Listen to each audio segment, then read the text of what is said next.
జోగులాంబ గద్వాల జిల్లాలో వందలాది టిప్పర్లతో అక్రమ ఇసుక రవాణా యథేచ్ఛగా కొనసాగుతోందని తీవ్ర ఆరోపణలు వినిపిస్తున్నాయి. ఐబీటీవీ న్యూస్ కథనం ప్రకారం జిల్లాలో ఇసుక తరలిస్తున్న టిప్పర్లపై ముఖ్యమంత్రి రేవంత్ రెడ్డి ఫోటోలను ప్రదర్శిస్తూ రవాణా జరుగుతున్నట్లు స్థానికులు చెబుతున్నారు. ఈ ఇసుక మాఫియా కార్యకలాపాల వల్ల జిల్లాలో రహదారులు ధ్వంసమవుతున్నాయని, ప్రజలకు తీవ్ర ఇబ్బందులు ఎదురవుతున్నాయని ఆరోపిస్తున్నారు. ఈ విషయంపై తెలంగాణ జాగృతి అధ్యక్షురాలు కల్వకుంట్ల కవిత స్పందిస్తూ ముఖ్యమంత్రి పేరు మీదే ఇసుక దందా జరుగుతోందని తీవ్రంగా విమర్శించారు. ప్రభుత్వ పెద్దల అనుమతి లేకుండా ఇంత పెద్ద స్థాయిలో అక్రమ ఇసుక రవాణా సాగడం సాధ్యం కాదని అన్నారు. అధికార యంత్రాంగం మౌనంగా ఉండడం అనుమానాలకు తావిస్తోందన్నారు. మళ్ళీ ముచ్చట్లోకి వచ్చేసరికి అది కూడా లీకేజెస్తో కూడుకున్నటువంటి ఒక చిన్న రిజర్వాయర్ లాగా మిగిలిపోయింది అంటే పనికి వస్తుంది. అల్టిమేట్గా మళ్ళీ చిన్నోళ్ళకి లేదంటే లాస్ట్కి వస్తుంది. అది అక్కడ నుంచి మళ్ళీ ఆర్డీఎస్కి లింక్ అయింది. అక్కడ కూడా R&R ఇష్యూస్, అక్కడ కూడా డిస్ప్లేస్ అయినటువంటి ప్రజల ఇష్యూస్. ఇందాక నేను చెప్పిన రోలపాడులో కూడా ప్రజలు ఇందాకనే ఆపిన మమ్మల్ని అక్కడ ఆలూరు ఊరు మొత్తం డిస్ప్లేస్ అయింది. రోలపాడు అక్కడ ఇంతవరకు వాళ్ళకి R&R ఇవ్వలేదు, కరెక్ట్ ఫెసిలిటీస్ ఇవ్వలేదు. అక్కడికి గుడి కట్టుకుందామంటే కూడా కరెక్ట్ ఫెసిలిటీ ఇవ్వడం లేదు. కలెక్టర్ గారు నేను ప్రత్యేకించి రిక్వెస్ట్ చేస్తున్నా, ఆలూరు గ్రామానికి దయచేసి ఒకసారి విజిట్ చేయండి.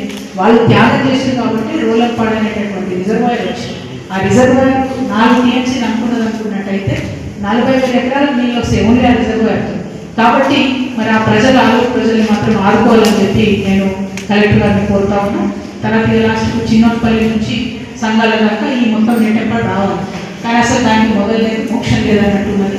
చెప్పడం మాత్రం పేపర్ మీద 80,000 ఇస్తున్నాం ఇలా చెప్తున్నారు, కానీ అటువంటి పరిస్థితి లేదు.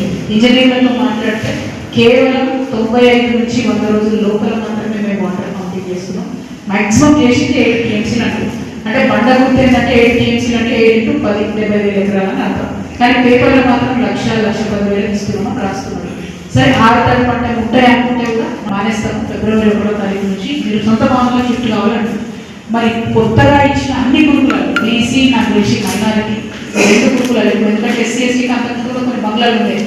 బీసీస్కి మైనారిటీస్కి ఇచ్చిన అన్ని వెల్ఫేర్ హాస్టల్స్ ఏవైతే ఉన్నాయి గురుకులాలు 3 సంవత్సరాల నుంచి కిరాయి కట్టలేదు ప్రభుత్వం. మరి ఫస్ట్ టైం క్లియర్ చేసి వీళ్ళకి భవనాలు చూపించండి. లేకపోతే ఎక్కడికి పోవాలి వీళ్ళు, భయంకరమైన పరిస్థితి ఉంటారు. అన్నీ చూడకుండా మరి కంప్లీట్గా మీరు జీవోలు ఇవ్వడం అనేది కరెక్ట్ కాదు. అదేవిధంగా ముఖ్యమంత్రి గారు పదే ఎత్తుంటారు, మాది ఎడ్యుకేషన్ ఇరిగేషన్ ఇవే మా ప్రాధాన్యత అంశాలు. మీ ప్రాధాన్యత అంశాలు అవి కాదు. మీ ప్రాధాన్యత అంశాలు ఏంటంటే డైవర్షన్ అండ్ కరప్షన్. ఎవరైనా ఏదైనా గట్టిగా మాట్లాడితే డైవర్ట్ అయ్యే ఇష్యూ ఏం చేయాలి? అయితే కేసీఆర్ తిట్టాలి, లేదా కిషన్ రెడ్డి తిట్టాలి, లేకపోతే బ్యాంకు పోతే చెప్పు దొంగలకు చూస్తున్నారు అనాలి, ఏదో ఒకటి మాట్లాడాలి. ఆ మందం పూట జరిపేశారు, అంతే తప్పితే కొట్టలేదు. ఇక second thing corruption. Your politics mister CM is just diversion and corruption, nothing else. మీ సొంత మహబూబ్నగర్ జిల్లా కూడా, ఉమ్మడి మహబూబ్నగర్ జిల్లా కూడా మీరేం చేయడం లేదు. ఇది కరెక్ట్ కాదు. విద్యాశాఖ మంత్రిగా మీరు ఉన్నారు కాబట్టి మరింత బాధ్యత ఉన్నది. ప్రత్యేకించి దృష్టి గద్వాల జిల్లా మీద పెట్టాలని చెప్పి నేను ముఖ్యమంత్రి గారిని డిమాండ్ చేస్తాం. అదేవిధంగా ప్రధానంగా మనం మొత్తం ఈ జిల్లా కానీ రాష్ట్ర వ్యాప్తంగా ఉన్నటువంటి ఈ పరిపాలన కానీ తెలంగాణ రాష్ట్రాన్ని చూస్తే రాజకీయ నాయకులు ఇచ్చినటువంటి ఒక్క మాటను కూడా నిలబెట్టుకుంటారు. పాత ప్రభుత్వం కొత్త ప్రభుత్వం అయినా సరే నిలబెట్టుకుంటారు.